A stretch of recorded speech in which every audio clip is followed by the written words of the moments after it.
Yeah, welcome back to our channel once again.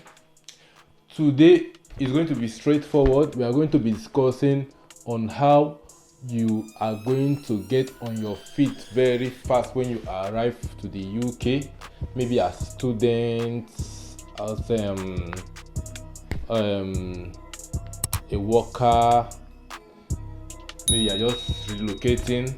So we take you through on how you are going to have a seamless journey on your way to relocating to UK. So just come with us as we share all the questions that the prospective students coming to UK they have asked me on the channel. So they want to really know how things are going to be easy for them when they land here in UK.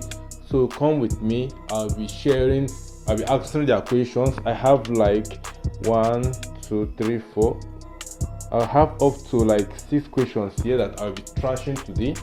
So just come with me and make sure that you subscribe so that you can get updates from us, because apart from making this video indoor, we'll be going to city by city and be making video and show you what is happening in the cities. Like we just finished making video in Cardiff, so we tour around the Cardiff city. The next we are going to Bristol, so we keep going like that till we cover most of the parts of the UK. So the questions I have here, so somebody asked me how to easily start up your life again in abroad after relocating. So this one asks about accommodation. So accommodation have been really a big problem for people relocating to UK, especially students, because what is happening now, most landlords don't give students accommodation. So those who come in with their family for the first time, they will have to face series of challenges. So but how do you manage those challenges? So you have to plan your accommodation when coming. You have to, if you have friends over here in UK, you have to talk to them and ask them if they can arrange a place for you that you will stay for a while before you can now be on your feet and say that you want to talk about getting accommodation. Or you can book a hotel or an Airbnb, which is very expensive. But those that don't have option of getting a family member or a friend to do it for them, what they do, they get Airbnb or they get hotel, so they will be there for some time before they sort out the accommodation stuff out. Because the accommodation issue here, if you don't have a job yet, most landlords they don't give you accommodation. Even though if you have the money cash, most of them don't give. If they want to even consider you, they will not tell you that you should bring maybe 6 months up front, then you provide a guarantor, UK guarantor that has that have this thing house in the UK, and to source for all those things here is not that very easy, especially when you don't have anyone to do that for you. So that is that. So if you are coming, you can get an easily one again is a shared apartment that people they collected maybe like 5 rooms and they give you a room inside. So but this shared apartment is not suitable for families, it's suitable for just a single and individual. So if you're coming with your family, if you have explored all this option and didn't work, my advice to you is that let the person that is a student, let that person come first and do the enrollment and all that and stay in the shared apartment. After that, then the person can now arrange on how to get an accommodation before the family coming over. But if you know that your friends and family they can help you, that is fine. But if they cannot and you cannot afford hotel, it's better that the person that is a student should come first. Then after getting a place, then the family can join the person later. So that is that for accommodation. So the next question they ask, how do I get job very easily after arriving in the UK? So my own advice is there are jobs, but the issue is some people when they just come, they want to find, maybe they are bankers way back in Nigeria, maybe they are doing one professional job, they are not doing one. So some of them they want to still continue same job here in UK. It doesn't work that way. So all you have to do, just settle for the available job that is there for you immediately to start. You make it easy for you to start up. So you start with that one immediately. So when you are done, then you can now start looking for your desired job. But if you say that you want to start looking for your desired job and all that, it may take you time. And you know, in the UK here, we pay bills every month. It's not every year, it's not every 2 months. You pay your bills every month. So as you are wasting time and looking for your own preferred job, that is how the month is. That is how the days are just running. Before you know it, you are monthly, you have to pay your bills. So my advice on the job matter is when you just arrive the UK, don't start looking for your desired job. You could do any job that is available to you at that time. Just start the job, then when you settle, then you can look for your desired job. That is that about job. So another thing, you have to be very, very time conscious. Time management is very, very, very important in this country. So you have to know how to manage your time. Time management is very important. You have to know how to manage your time, because without time management, because everything here is based on time. Even as you are going out, you have to time when your boss will be at the bus stop, so that you don't go and wait for 30 minutes, for 20 minutes. You have to time when your boss will be coming and when your boss will be leaving. So all those things is very important. So time management is one of the effective tools that helps you to make progress in this country. Unlike where we are coming from, that you can just go to the bus stop anytime and you don't really plan what you are doing. So time management is very one of the important tools in any developed country. So you have to be time conscious. You have to know what you are doing. You have to know that I'm doing, because when I first came, I do miss my boss almost every time, because I was used to the system back home, that African time and all that. But here, there's nothing like African time. Even though if it's one person that's at the bus stop, the boss, when the boss comes, when it is time, the boss will leave with that only that one person, because the boss have to work towards meeting up on the next bus stop. So it must be that same time that he's supposed to meet up on the next bus stop, he must be there. So that is that about time. Then somebody's asking me here, your network circle and all that. Some people say they don't like to mingle with other people. They like to mingle with Nigerians, they like to mingle with black when they come. And my advice here is, don't limit your cycle, your network to just Nigerians. After all, you have been with Nigeria all of your life before coming down here. So you have to expand your network. You have to mingle with other nationalities. That's why you are here. You are here to mingle with people and learn from their own culture, and learn from how they achieve their things, and learn how they go about their things. As you can see, like all those Indians, all those people from other places, they help themselves a lot. They have this thing. They form like association. They help themselves a lot. So we have to learn from them as well.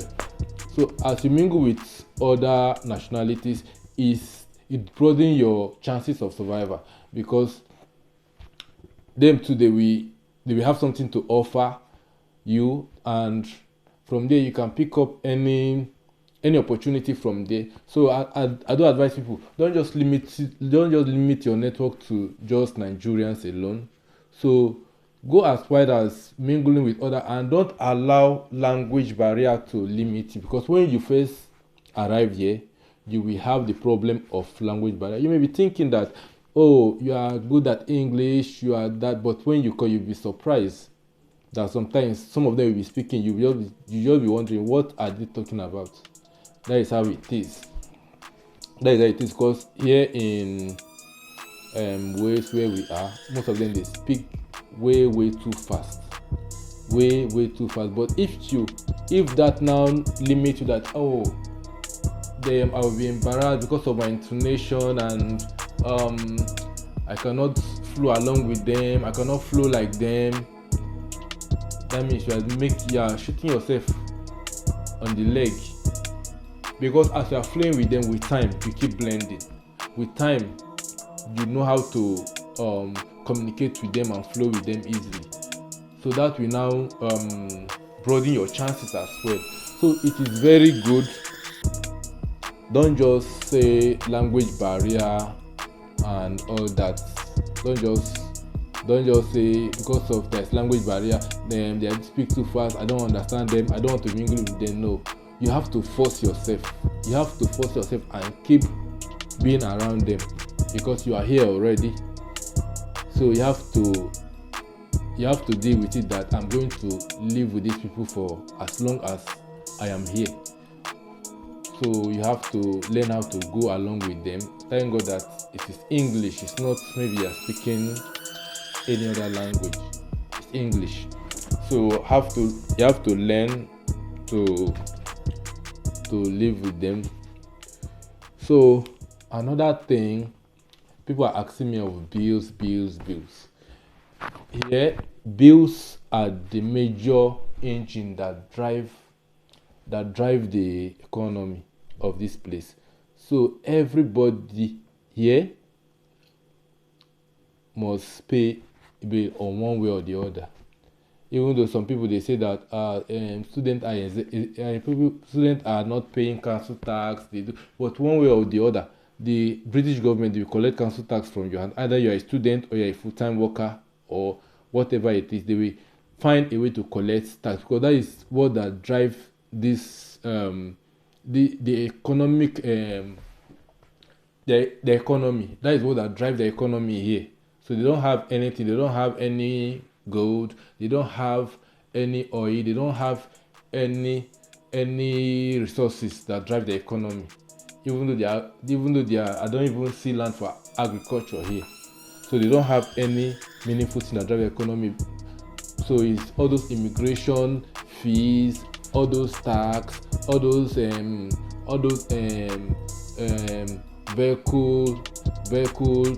tax, all those things. That is what they use in driving the economy. So you have to plan your budget very well. Plan it, just moderate. Don't be too stingy on yourself, because you are going to be working. You are going to be working a lot, and you have to take care of yourself. You have to look good, but at the same time, don't make it to be too elaborate that you end up spending lavishly, and at the end you see that you are just working and there is there is no meaningful thing to write home about.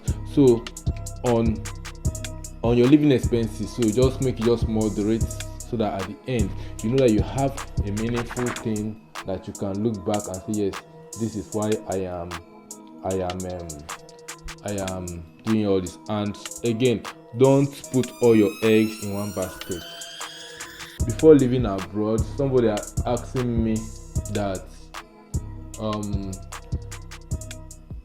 are they going to be, what can they learn something before I advise them that if you have the time, you can learn something, learn a handwork, especially for families. I don't expect the families, the husband and the wife, to be doing company work at the same time. You do tie most families down. You see that some people, they are here for so long and there is nothing to show. They are just here for so long. There is nothing to show at all. So, but if one person is doing maybe handwork, I think it's going to be fair. It's going to be fair enough. So it's very good if the wife maybe she's doing company work, then the husband could be doing handwork. It's very good. It's very okay to do that. So that is that. So and when you are coming, you have to learn how to drive a manual if you can. If you can learn how to drive a manual car, it's very good there. UK here, most of them they use this manual cars. So if you see some car very built, very nice cars, but most of them they are manual. So automatic car are a bit expensive, but manual car are very you see nice cars but very cheap. Most of them they are manual car. Like me, I don't know how to drive manual, so I have to start learning how to drive manual now. And make sure that your international license, you do your international license, prepare your international license, because the process of getting a provisional license here is like a bit it do take time. So you'll be surprised, it'll be taking you like 3 to 4 months that you want to get your international driver license. So just try as possible to make your international license in Nigeria before leaving. It's not expensive. Like I made my around 10,000 naira, so it's not expensive. So it's very good. Do your driver's license. So some people are asking that if they about food stuff. Yes, you can come with your Nigerian food stuff. Just go on the online. You will see what they don't accept. Like they don't accept meat, they don't accept raw fish, they don't accept meat, they don't accept dairy product. I think they don't accept dairy product. They don't accept liquids like red oil and all that. They don't accept. But some people do maneuver it. But me, I will advise you, anything that you see that they say that they don't want, just adhere to it so that you don't get delay in the airport, or they don't find you at the point of entry. So that is that. So when you are coming, you don't need to pack your Nigerian clothes. Like me, when I was coming, I saw all this native and all that. But since then, even though there are some, I was still feeling cold, so I couldn't wear them. So don't bother yourself of taking much clothes. Just take few clothes that you will manage for few times. You will see clothes here and you will be tired. You will wear clothes, you will see many, you will see original clothes and you will be very tired. You will see shoes, you will be tired. So just take as few as the other one, just give them out. So that is that. So another question that people are asking me, some people that they are coming to the UK as single, they are not married, they are coming alone. That one is a very hard one, because most of us in Nigeria, we know that we don't have the money to pay our school fee in full. Most of us, we don't have the money to pay our school fee in full. So our hope is that when we come here, we will be working and be paying our school fees at the same time. And the government gave you only 20 hours to work in a week. And that 20 hours, you will transport, you will feed, you will pay your bills, you will pay your house rent from that 20 hours work in a week. So by the time you calculate it, you will see that you are almost left with nothing, and from there you are planning to pay your school fees. So it's not that very easy. So you have to bear that in mind. You that you are coming as a single, you have to bear that in mind. It's very important that it's not very easy. And some students, I know some students, they are working more than 20 hours just to meet up and pay their school fees. But the government said that you should work only 20 hours. So some students, they are lucky where they are working, they don't pay them through their account, so that they pay them on hand. So that when they pay them on hand, it doesn't reflect on their pay slip, because when you want to change your visa type to tier 2, you will be required to bring your pay slip. So they will check if you really adhere to the rules. But some people say that they don't check, it's a lie, but I don't know. I wouldn't say that it is true, it's not true. But since the government has said that work only 20 hours, I believe they have a way that they will be checking all these things, because this UK government, they follow everything accordingly, everything that they want you to do, everything that they have said that this is how we want it, they do follow it at the end. They will have one way or the other to get back to you on that. So that is the advice. Some people are do work in a place that they pay them cash, that they don't pay through their account. So the 20 hours they pay through their account, but the remaining extra hours that they pay them through hands. So some people are lucky to get such place that pay them on hand, but at the same time one need to be careful, because I've had story of people that do that that they are doing cash in hand, and all of a sudden immigration came around them up. So I don't just know. So before anything, you have to make your own findings very well in regard to that. So that is the questions that they sent to us, that I was able to just treat it to my best of my own knowledge.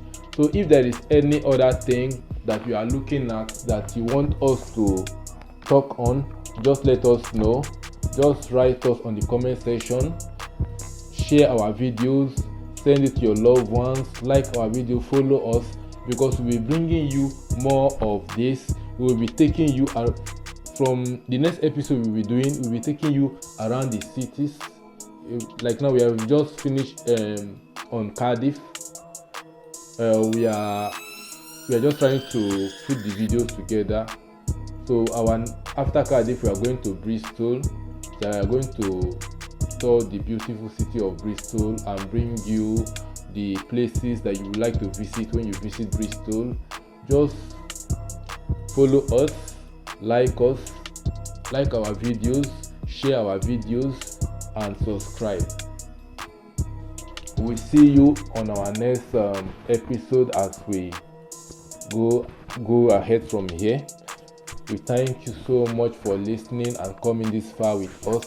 And those that have been subscribing, we thank you so much. And those that have been asking us questions, we thank you for your contribution as well. And we are going to make sure that all the questions that you ask, we try our best to attend to them accordingly. Thank you so much. I really appreciate. Peace.